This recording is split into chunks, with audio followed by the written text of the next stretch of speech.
If you go to the gym 3 or 4 times a week, I need to tell you something uncomfortable. You might be building the wrong body.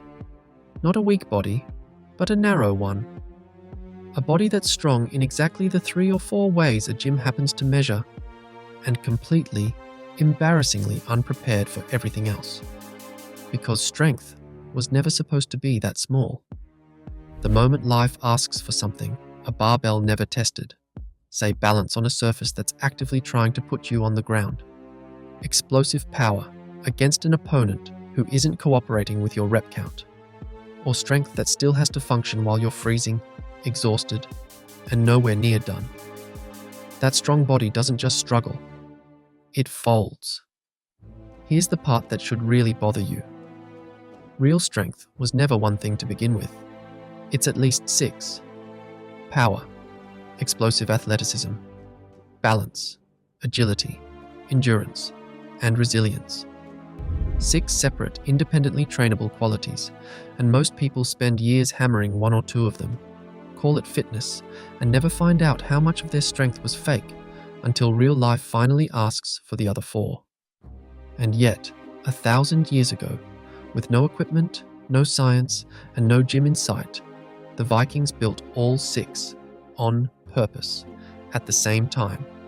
In this video, I'm walking you through all 6, what they did, why each one builds a different kind of strength no machine can replicate, and exactly how to steal each one for yourself. Stay to the end, because the 6th one is the one that holds the other 5 together. Let's start with the most obvious one, because even here, the Vikings trained it in a way no gym ever would. Which brings us to practice 1. Power. Power is not the same thing as general strength. It's raw, measurable force output. How much weight you can move, full stop. And the Vikings had a very specific, very public way of testing it. Lifting stones. The sagas tell us that a hero named Grettir the Strong became so famous for his stone lifting that the massive boulders scattered across Iceland's glacier-carved landscape are still called Grettistak, Grettir's lift, to this day. And here's why that's a sharper test than a barbell. A barbell is balanced. The weight is evenly distributed, the grip is designed for your hands, and the whole point of the equipment is to make the lift as clean and repeatable as possible. A stone gives you none of that. It's oddly shaped, unevenly loaded, and actively fighting your grip the entire time you're moving it. Lifting it clean off the ground demands total body coordination under load, not just brute output from 1 or 2 muscle groups. And this tradition never actually died. Modern strongman stone lifting, the Atlas stones you've seen in competition, is a direct descendant of exactly this practice, not a reconstruction someone invented for television. So here's how to steal it. Find an ODD object, a sandbag, a keg, an actual boulder if you're lucky enough to have access to one, and lift it off the ground cleanly for reps. The unevenness is not a flaw in the exercise, it is the exercise. But raw lifting power has an obvious limit. It works beautifully against a stone because a stone doesn't fight back. What happens when the thing resisting you is a person actively trying to stop you? Which brings us to practice 2. Explosive, reactive athleticism. This is power under chaos, the ability to explode into a movement in response to something you didn't see coming, rather than a weight you already knew the shape of before you touched it. The Vikings had a brutal team sport for exactly this. Nataleka, a stick and ball game that shows up across 5 separate sagas. Every single time, with real physical contact, and, more than once, real injury. Picture something between hurling and rugby, played by men who considered a broken skin on the forehead an acceptable outcome of their day. Here's what that trains that stone lifting never touches. Split-second reaction. Full-body explosiveness fired off in response to a moving, resisting opponent. Not a static object sitting still on the ground waiting for you. Your nervous system has to make the decision and execute it in the same fraction of a second. There is no time to set your feet and plan the lift. So here is how to steal it. Any live, adversarial sport does this job. Not solo conditioning drills, not shadowboxing an imaginary opponent. Something with a real person reacting back in real time. That unpredictability is the entire mechanism, and nothing you do alone in a gym can substitute for it. But explosive athleticism against an opponent still assumes you can win through force and speed. What happens when the person across from you is simply bigger than you are, and speed alone won't be enough? Which brings us to practice 3. Balance and leverage. This is a completely different mechanism from the first two. It is strength expressed through technique and positioning, not raw output. It is the ability to move someone far larger than you, using their own weight and balance against them instead of trying to overpower it. The Vikings called it glima, and it was, by a wide margin, their most widely practiced sport. It was present across multiple sagas, practiced at every level of society, and still governed today by Iceland's National Wrestling Federation, with a documented competitive history that has never actually broken.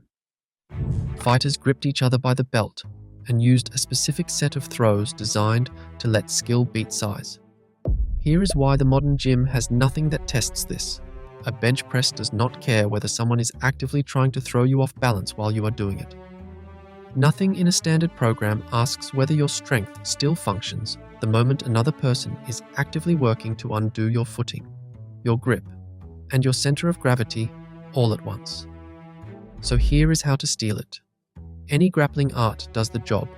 Wrestling, judo, jiu-jitsu, glima itself if you can find a club. The specific style matters far less than the underlying mechanism.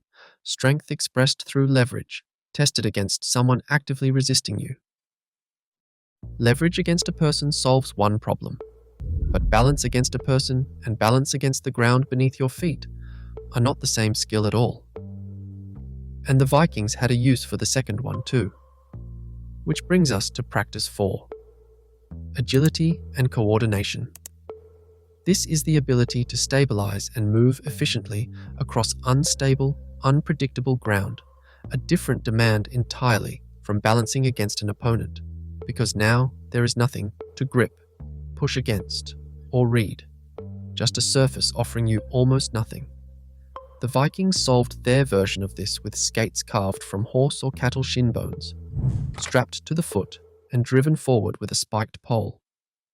This is not legend. It is one of the best documented pieces of Viking material culture we have. One single study catalogued 679 recovered bone skates across major Viking sites in Sweden alone, and matching finds have turned up from York to Dublin. So here's why this trains something the first 3 practices never touch. There is no opponent to react to and no load to lift. Just a body forced to coordinate constantly against a surface offering almost no friction and zero forgiveness for a mistimed step. How to steal it. Any unstable surface training works. Actual ice skating, slacklining, running on uneven terrain, anything that removes the flat, predictable floor a gym normally hands you for free. Agility solves movement on unstable ground. But it says absolutely nothing about whether the engine underneath that movement can keep running for hours, not seconds. Which brings us to practice 5. Endurance. This is sustained muscular output over time. Not a single powerful lift, not one explosive burst, but the capacity to keep producing force, over and over for hours. The Vikings built this in open longships, rowing across the North Atlantic to Iceland, to Greenland, and further still, for days or weeks at a stretch, with nothing but human muscle and a sail to move the ship. Here's why this trains something none of the previous 4 practices come close to. It's full body, it's repetitive, and it's sustained, the muscular equivalent of a soldier's loaded march, except continuous rather than broken into intervals. Your shoulders, back, core, and legs are all firing on the same rhythm, for hour after hour, with no rest built in until the job is actually finished. So here's how to steal it. A rowing machine is the closest direct equivalent available to you. Or Any full-body conditioning done for sustained time rather than counted reps. The goal isn't intensity, it's duration under real, continuous load. An engine that can sustain output for hours is a genuinely rare thing to build. But it still assumes something quietly generous, that conditions stay roughly the same the whole time. What happens when they don't? Which brings us to the sixth and final practice: resilience. This is the capacity to keep performing when the environment itself turns against you. Cold, exhaustion, hostile conditions that no amount of raw power, explosiveness, leverage, agility, or endurance can simply outmuscle. And it's the piece that actually holds the other five together, which is exactly why I asked you to stay for it. For the Vikings, this wasn't an optional extra. Winter labor, cold water swimming, and skiing across frozen terrain were baseline features of life in Scandinavia, not training add-ons chosen for variety. A body that couldn't function through genuinely hostile seasonal conditions didn't get to opt out. It simply failed at the job of staying alive. Here's why this is the glue. Power collapses under fatigue. Explosiveness dulls when you're freezing. Leverage means nothing if your grip has gone numb. Agility falls apart the moment exhaustion slows your reactions. And endurance itself is just borrowed time if the cold cuts it short first. Resilience is what keeps the other five intact when the conditions around them stop being fair. So here's how to steal it. Practice deliberate cold exposure. And, just as important, training in genuinely imperfect conditions on purpose. Instead of always waiting for the perfect day, the perfect gym, the perfect weather, before you're willing to put in the work. Now step back and look at the whole machine. Power, from a stone that gave you nothing for free. Explosive athleticism, from a game that never let you see the next hit coming. Balance and leverage, from a wrestling style built to let skill beat size. Agility, from a surface with no grip and no mercy. Endurance, from an oar pulled for days without stopping. And resilience, from a climate that simply never asked whether you were ready. None of these six worked alone. Notice how each one quietly exposed the limit of the one before it. Raw power meant nothing against a moving opponent. Explosiveness meant nothing against a bigger one. Leverage meant nothing on unstable ground. Agility meant nothing without the engine to sustain it. And endurance itself meant nothing the moment the cold or the exhaustion turned against you. Only resilience closes the loop and lets the other five actually hold. That's not six coincidences. That's one connected system, and every piece in it depends on the piece next to it. So go back to that body from the very start of this video, trained hard, 3 or 4 days a week, strong in exactly the ways a gym can measure, and nowhere else. That's not a failure of effort. It's a body built for one demand, asked to survive 6. The Vikings never had a gym. They had a coastline, a winter, an opponent, and a stone with your name attached to it if you were strong enough to lift it. 6 different tests, 6 different kinds of strength, and a body built to answer all of them at once. The ancient way exists to recover what was lost. If this changed how you think about the next time you train, you already know what to do.